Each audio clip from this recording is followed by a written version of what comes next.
Chapter 1. "Miss King?" the receptionist said. "Mr. West will see you now." I stood, wondered for the 25th time what I was doing, and went to open the door leading to the office I'd traveled across town to enter. On the other side was my darkest fantasy, and by stepping inside, I'd be making it a reality. I was proud of the fact that my hands didn't shake as the door opened, and I walked into his office. Step 1. Done. Nathaniel West sat at a large mahogany desk, typing on a computer. He didn't look up or slow his strokes. I might as well not even have entered, but I dropped my eyes just in case. I stood still while I waited, face looking at the floor, hands at my sides, feet spread to the exact width of my shoulders. Outside the sun had set, but the lamp on Nathaniel's desk gave a muted light. Had it been 10 minutes? 20? He was still typing. I counted my breaths. My heart finally slowed from the rocket speed it had been racing at before I entered the office. Another 10 minutes passed. Or maybe 30. He stopped typing. "Abigail King," he said. I started slightly, but kept my head down. Step 2. Done. I heard him pick up a stack of papers and tap them into a pile. Ridiculous. From what I knew of Nathaniel West, they would have already been in a neat pile. It was another test. He pushed his chair back, wheels rolling over the hardwood floor, the only sound in the quiet room. He walked with measured, even steps until I felt him behind me. A hand lifted my hair away from my neck, and warm breath tickled my ear. "You have no references." No, I didn't. Just a crazy fantasy.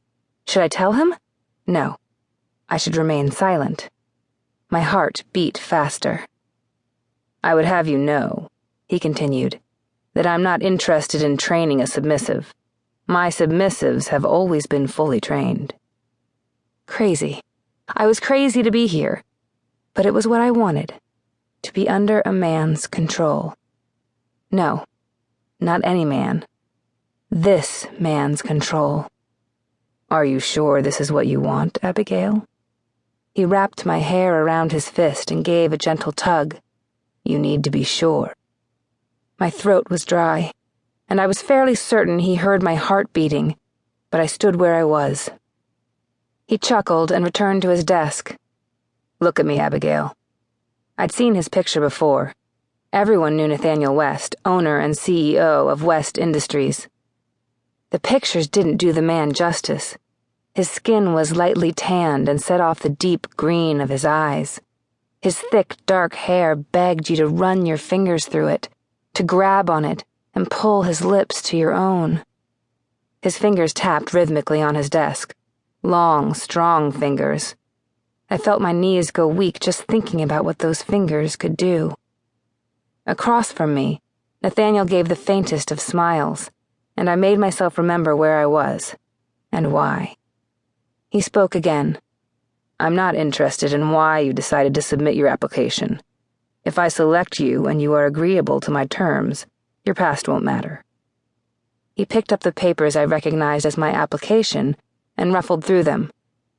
"I know what I need to." I recalled filling out the application, the checklists, the blood tests he'd required, the confirmation of the birth control I was on. Likewise, before today's meeting, I'd been sent his information for review.